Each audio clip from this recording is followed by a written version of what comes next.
When I introduced John to the stage, not only an amazing coach, an amazing mentor, but a great friend and somebody who's always there to pick up the call when you need him.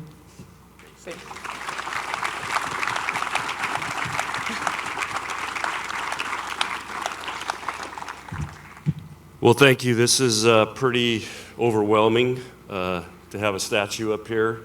But I'm looking around the crowd, and I see pretty much everybody here had something to do with this, whether you were part of Nebraska volleyball supporting us.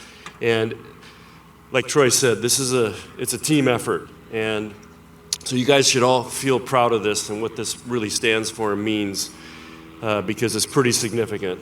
And again, it's overwhelming. Huskers, I'm fired up you're here. Appreciate it. Thank you. We can do a TikTok after this if you guys want. Team TikTok, what do you think? So, love watching you guys play. And Danny, like you said, Penn State finally got a Terraflex. So the Huskers won't be able to wear the leggings now on the wood floor. So I was trying to think of what could I talk about today, and I just want to reflect a little bit about some things over the course of my career here that happened. Some of them you may not know about, some you may know about. And the first thing is, I was thinking, if my parents were still alive, I would sit down with them and say, hey, Mom and Dad, Nebraska's going to build me a statue. What do you think about that? Pretty cool. Both my parents were in high school when I was born. We lived in Chula Vista, California, on the Mexican border in California. Volleyball was never a thing for us, didn't know anything about it, but I wanted to be a football coach, and I started off coaching football. And as this all was happening, I met Wendy, who actually was playing volleyball at San Diego State. Title IX, it was just first getting going. So I kind of got introduced to volleyball there. And then my first full-time teaching job, they said, you're going to coach girls volleyball and girls basketball. I said, great, I don't know the rules. They said, well, get a book and figure it out. So that's kind of how I got into volleyball. So this wasn't like I grew up wanting to be a volleyball coach. And then the next thing that happened, I met Coach Pettit out in San Diego. He was playing golf. I picked his brain. I asked him a million questions because I was a young coach trying to learn. And next thing I know, a couple months later, he calls me up and says, hey, you want to be assistant coach here? This is 1988. I talked to Wendy, and we said, sure, let's go. And we drove out on August 5th, 1988, in a pickup truck and a U-Haul trailer, pulled into Ogallala. It was 105 degrees, a south wind was blowing. If you haven't been to Ogallala with a south wind, you need to try it sometime. There's a feedlot there, and there's smell. And anyway, we were starting to question a little bit about where the heck are we going? And then in 1998, we had one of the greatest matches I've ever coached in. I was coaching at Wisconsin. We're playing Nebraska, regional final. If we win, we get to go play the Final Four in Wisconsin. It was in Madison. And we lose a heartbreaker to Nebraska here, 15-12. I think I lost part of my hearing in that match. It was in the Coliseum. And afterward, Pettit and I and Wendy and his wife Ann go out to just hang out at the Cornhusker. And he says, hey, I'm going to retire. I want you to come back. I go, oh, yeah, right. I've heard you say that forever.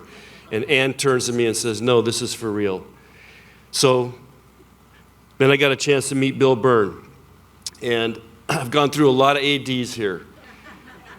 And I'll never forget this. Bill Byrne, this is how long our interview lasted. I sat down. He said, John, we want you to be the coach here to take over for Pettit. And he says, here's how I work. You can ask me anything, and I'll never say no. Now, we may not be able to do it, but I'm never going to say no. And that sounded really refreshing because at that time, we were fighting for everything in women's sports. And this is something our players over here, they think it's always been like this. And I can remember our first years in the Coliseum, we had no locker room. It was bussing everywhere. It was a different world. And so we had to fight. And when he said that, I said, this is where I want to be. And then in 2000, there used to be a club here called the Beef Club. Huskers, remember, I was a history teacher, so we're doing a little history today. And I went to there and spoke, and this guy says, and we're getting ready to take the team to China. And this guy raises his hand. He says, who's paying for that trip? And I said, well, I'm not sure. I think, athletic department, whatever. He goes, we're paying for it. I walked out. I said to myself, we're going to start a sellout streak, and we're someday going to be a revenue-producing sport. Because I didn't want to ever have to hear that again, that we have to rely on the football beef club to do anything like that. And we started the sellout streak in 2001. We've sold out every match since then. And that's historic for any program in this country. But it all started from that. And again, thank you to the fans and the support we've had here. And it was, I never did see that guy again, but I've told that story a lot of times, so hopefully he heard it. And something else. In 2005, my daughter was playing for Pius High School.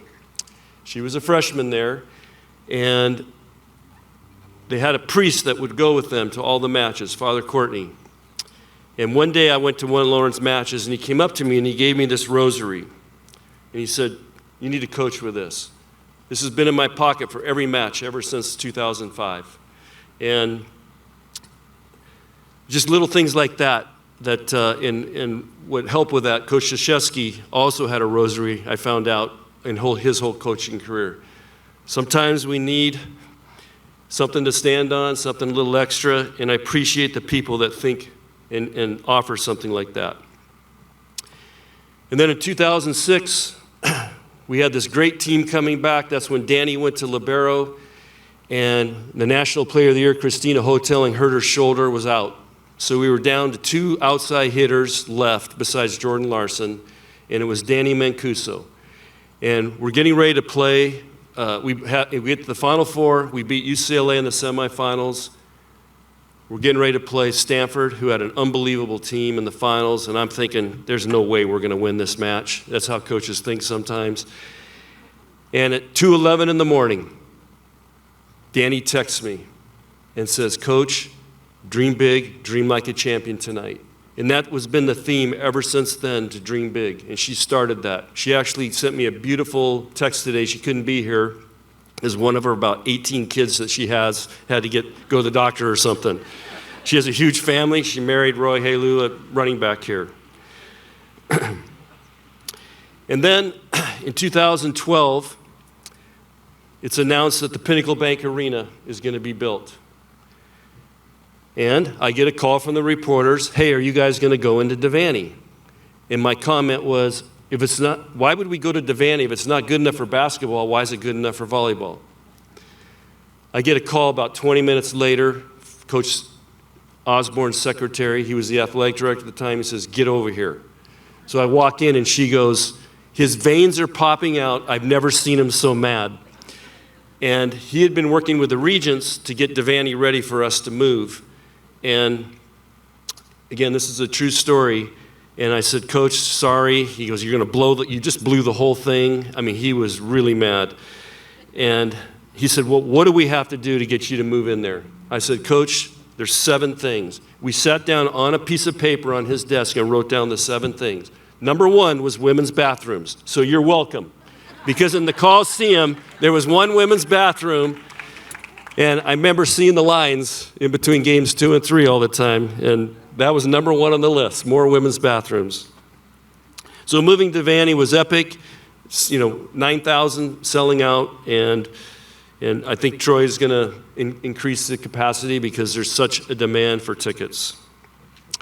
2015, real simple. We beat Texas 3-0 for the national championship. Doesn't get much better than that. In 2017, the trip. We're playing Penn State in the Final Four. They have match point. We hit a ball over. The setter's running in to set it. They win that point. They win and get to go to the national championship match. The setter trips over the outside hitter coming across. Boom, both people go down. The ball drops. We somehow come back, win that match in 5. I think it was 15-13 in the 5th. And the highlight of that was Lindsay, my coaches, Pat Logston, who was our senior women's administrator at the time. Kristen, you're here, so this is putting some pressure on you. We all, in Kansas City, it was a beautiful night. We're on top of this plaza hotel, a big rooftop thing, and we're all smoking cigars. It was unbelievable. Pat actually texted me today and reminded me of that. So those are the little things that make all this worth it. And when you work so hard, and as like I say, we coach 364 days a year for that one opportunity to play for a national championship. And of course, the stadium match. Not only was that an epic event, it's in Nebraska, but it really has set women's sports significant jump into the future here and how important it is. TV ratings are killing it, as Danny said. Attendance is way up everywhere. Combine that with Caitlin Clark, it's elevated women's sports, and that was a significant moment in history. And I hope all of you guys were there and got to be a part of that. So Troy, I want to thank you again for this. And Danny was right. He told me we're going to build this thing this year no matter what. And I said, yeah, I'm not coaching if we're doing it. It's enough pressure coaching here without having a statue out here. But, and I really want to thank the two people that were here the longest with me working here. Jolene, our trainer. I can't, Jolene, I'm like 23 years or something. And Lindsay, who played, coached, director of ops. And you guys have been a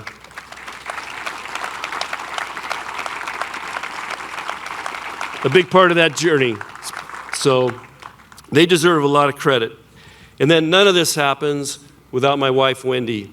None of it. She raised our kids. She put up with my crap all the time.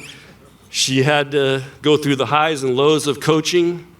And anyway, Wendy, thank you for your support. And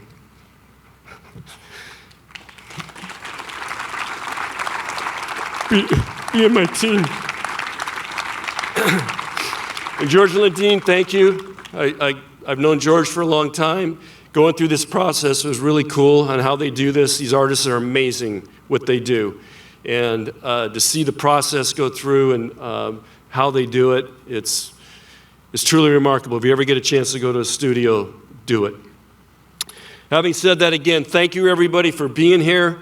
It's hard to wrap my head around all this, but again, this is all about Nebraska volleyball and what it's done in this country and how we've set the standard for everybody else in this country. So thank you very much for being here. Go Big Red. There's no place like Nebraska.